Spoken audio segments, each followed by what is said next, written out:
स्वर्ग और नर्क। एक छोटा सा गांव जिसका नाम था सागरपुर। वहाँ एक बूढ़ी माँ रहती थी। वो बहुत ईमानदार और दयालु थी। वो एक दिन मर गई।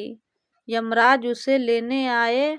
बूढ़ी माँ ने यमराज से पूछा, आप मुझे स्वर्ग ले जाएंगे या नर्क? यमराज बोले, दोनों में से कहीं नहीं। तुमने इस जन्म में बहुत अच्छे कर्म किए हैं, इसलिए मैं तुम्हें प्रभु के धाम ले जा रहा हूँ। बूढ़ी माँ खुश हो गई, बोली, धन्यवाद, पर मेरी आपसे एक विनती है। मैंने यहाँ धरती पर सबसे बहुत स्वर्ग और नर्क के बारे में सुना है। मैं एक बार इन दोनों जगहों को देखना चाहती हूँ। यमराज बोले, तुम्हारे कर्म अच्छे हैं, इसलिए मैं तुम्हारी इच्छा पूरी करता हूँ। चलो हम स्वर्ग और नर्क के रास्ते से होते हुए प्रभु के धाम चलेंगे। दोनों चल पड़े। उससे पहले नर्क आया। नर्क में बूढ़ी माँ ने जोर जोर से रोने की आवाज सुनी। वहां नर्क में सभी लोग दुबले पतले और बीमार दिखाई दे रहे थे। बूढ़ी माँ ने एक आदमी से पूछा, यहाँ आप सब लोगों की ऐसी हालत क्यों है? आदमी बोला, और कैसी हालत होगी?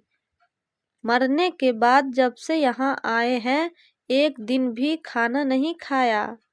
भूख से हमारी हालत खराब हो रही है। बूढ़ी माँ की नज़र एक विशाल पतीले पर पड़ी, जो कि लोगों के कद से 300 फुट ऊंचा होगा। उस पतीले के ऊपर एक विशाल चम्मच लटका हुआ था। उस पतीले में से बहुत ही सुंदर खुशबू आ रही थी। बूढ़ी माँ ने उस आदमी से पूछा, इस पतीले में क्या है? आदमी मायूस होकर बोला, ये पतीला हर वक्त स्वादिष्ट खीर से भरा रहता है। बूढ़ी माँ ने हैरानी से पूछा, इसमें खीर है तो आप लोग पेट भर के खाते क्यों नहीं? भूख से क्यों तड़प रहे हैं?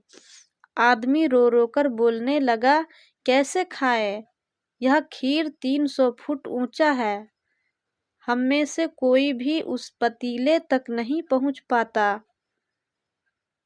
बूढ़ी माँ को उन पर तरस आ गया। सोचने लगी, बेचारे खीर का पतीला होते हुए भी भूख से बेहाल है। शायद ईश्वर ने इन्हें यही दंड दिया होगा। यमराज बूढ़ी माँ से बोले, चलो हमें देर हो रही है। दोनों चल पड़े। चलने पर स्वर्ग आया। वहां पर बूढ़ी माँ को सबके हंसने खिलखिलाने की आवाज सुनाई दी। सब लोग बहुत खुश दिखाई देते थे। उनको खुश देखकर बूढ़ी माँ भी खुश हो गई। पर वहां स्वर्ग में भी बूढ़ी माँ की नज़र 300 फुट ऊंचे पतीले पर पड़ी। जैसा नर्क में था, उसके ऊपर वैसा ही चम्मच लटका हुआ था। बूढ़ी माँ ने वहां के लोगों से पूछा, इस पतीले में क्या है? स्वर्ग के लोग बोले, इसमें बहुत टेस्टी खीर है। बूढ़ी माँ हैरान हो गई, उनसे बोली, पर यह पतीला तो 300 फुट ऊंचा है। आप लोग तो इस पतीले तक पहुंच ही नहीं पाते होंगे, तो आप लोगों को खाना मिलता ही नहीं होगा। आप लोग भूख से बेहाल होंगे। पर मुझे तो आप सभी इतने खुश लग रहे हैं, ऐसे कैसे? लोग बोले, हम तो सभी लोग इस पतीले में से भर भर कर खीर खाते हैं। बूढ़ी माँ बोली, पर कैसे? पतीला तो बहुत ऊंचा है। लोग बोले, तो क्या हुआ? पतीला ऊंचा है तो क्या हुआ? यहाँ पर कितने सारे पेड़ पौधे हैं। ईश्वर ने यह पेड़ पौधे हम मनुष्यों के उपयोग के लिए ही तो बनाए हैं। हमने इस पेड़ की लकड़ी ली, उसको काटा, फिर लकड़ियों के टुकड़ों को जोड़कर विशाल सीढ़ी का निर्माण किया। उस लकड़ी के सीढ़ी के सहारे पतीले तक पहुंचते हैं। सब मिलकर खीर खाते हैं।